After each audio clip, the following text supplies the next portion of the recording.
सुप्रभात बच्चों। जैसा कि हम जानते हैं पिछला ऑनलाइन क्लास में हम लोग पढ़े थे उपसर्ग और उसके हिंदी, संस्कृत, उर्दू और अंग्रेजी के उपसर्गों के बारे में हम लोगों ने पढ़ाई की थी। लेकिन आज हम लोग पढ़ेंगे हिंदी व्याकरण में प्रत्यय, और प्रत्यय के साथ साथ उसके भेदों पर भी विस्तार से चर्चा होगी। आज सबसे पहले हम इसकी परिभाषा देखेंगे।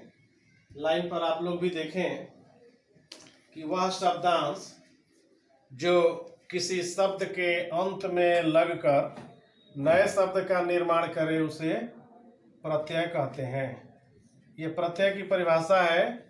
वह शब्दांश कहने से आप लोग समझ गए होंगे, यह शब्द नहीं, शब्द का एक अंश होता है जिसको शब्दांश कहते हैं।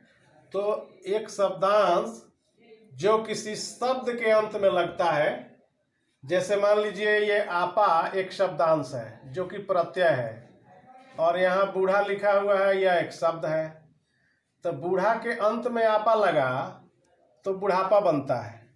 तो ये शब्द है और इसके अंत में जो शब्दांश लगा और इस शब्दांश के लगने से जो नया शब्द बना, तो उसमें आपा हो गया प्रत्यय और बूढ़ा हो गया मूल शब्द। वही चीज यहाँ पर लिखा हुआ है कि वह शब्दांश, यहाँ पर देखिए शब्दांश, वह शब्दांश जो किसी शब्द के अंत में लगकर, बूढ़ा के अंत में लगा है, वह शब्दांश जो किसी शब्द के अंत में लगकर एक नए शब्द का निर्माण करे उसे प्रत्यय कहते हैं। एक बार फिर से समझिए, कोई शब्दांश होगा, यहाँ पर ध्यान दीजिए, कोई शब्दांश होगा जो किसी शब्द के अंत में लगकर एक नया शब्द जब बनाएगा तब उसको हम प्रत्यय कहेंगे। तो शब्दांश का मतलब शब्द का कोई अंश, और एक पूरा शब्द में वह शब्दांश लगेगा, नया शब्द बनेगा, तब जाकर प्रत्यय होगा। तो ये परिभाषा के बाद हम पढ़ेंगे प्रत्यय के भेद। मूल रूप से प्रत्यय के दो ही भेद मारे गए हैं। एक होता है कृत प्रत्यय और दूसरा होता है यहाँ तद्धित प्रत्यय। कृत प्रत्यय और तद्धित प्रत्यय, ये प्रत्यय के दो भेद हैं।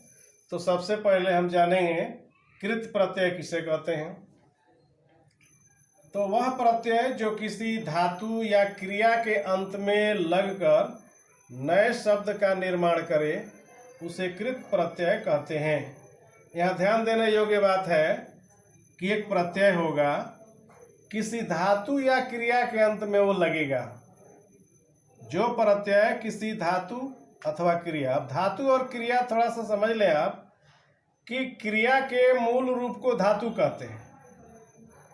क्रिया के मूल रूप को धातु कहते हैं। यहाँ पर थोड़ा सा ध्यान देकर देखा जाए तो एक तरफ हम क्रिया लिखते हैं, धातु लिखते हैं, और दूसरी तरफ क्रिया। इसको समझना जरूरी है। जैसे मान लीजिए पढ़, तो पढ़, तो पढ़, ये हो गया धातु। इस धातु से कोई शब्द अगर बनेगा, जैसे पढ़ना,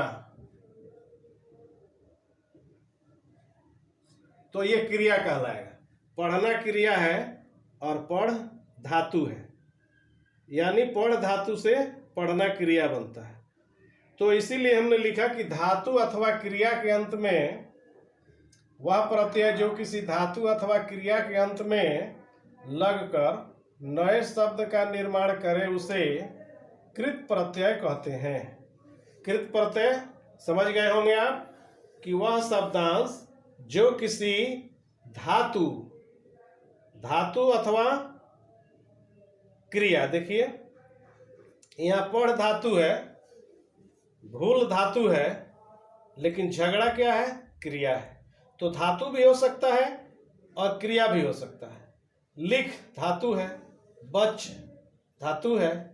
धातु क्रिया के मूल रूप को कहते हैं। तो अगर परिभाषा के हिसाब से अगर हम देखें तो वह प्रत्यय, जैसे यहाँ पर प्रत्यय आई लगा हुआ है, ये मूल शब्द है, ये प्रत्यय है, ये नया शब्द है।